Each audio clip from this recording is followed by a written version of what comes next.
Let's now speak to Meron Rapoport, who's the editor of local Call News magazine. He's joining us from Tel Aviv. Thank you very much for being with us. Donald Trump threatening Hamas once more, but at the same time, his administration has been holding direct talks with Hamas for the first time, at least for the first time as we know it. How do you interpret this contradiction and this sudden diplomatic outreach to Hamas by the Trump administration, and how is this being viewed in Israel? Prediction is Trump's second name, I think. So we don't have to be very surprised here. As just before he was sworn in, he said that he will open the gates of hell for Hamas. And then a few days later, Witkoff, his envoy to the region, brokered the deal of the first stage of the ceasefire. So contradiction is part of Trump. I think Israel is not very happy with that. Israel is not very happy, even if we think that there is a chance that Hamas will agree to release the American hostage that is still in Gaza. His name is Alexander. He's a soldier.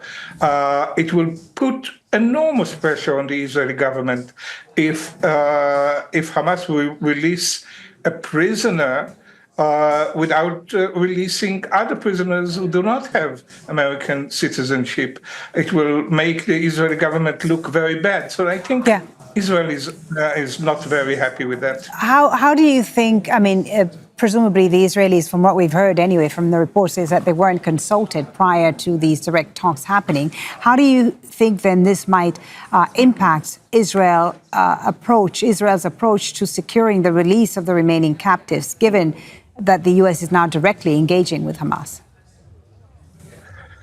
Netanyahu and his government, all the talk, all the declaration in the last days lead to that they will not negotiate second stage, that at the most they will prolong the first stage, and that they are about to resume fighting in maybe the next week. But I think there is a gap between this rhetoric and reality. I think the government has a problem internally. Last opinion poll said that only 9% of Israelis want to see the war resumed. And there is a pressure from the ex-hostages released and families of hostages who are not released to go for a large deal to release all of them in return to the end of the war.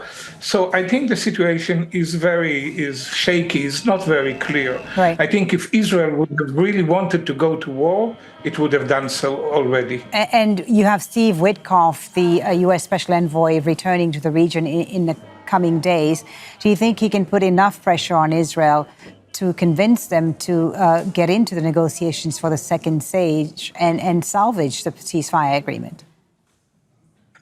I think, and I said it before, I think it's not only American pressure. The pressure is coming also from within the Israeli society in order to end this war and release all the hostages. But yes, Witkoff is coming. We've seen now, only a few hours ago, a report by Reuters quoting Egyptian official saying that the second stage is moving ahead. Israel is still denying it. So I would not be totally surprised if Witkoff will come and there will be some progress there. Israel would like to give the credit to Trump. Trump likes that everyone gives credit to him, but I think it's more complicated than that. It comes also from within. Thank you so much for talking to us and bringing us the view there from Israel. Meron Rapoport joining us from Tel Aviv. Thank you. Make sure to subscribe to our channel to get the latest news from Al Jazeera.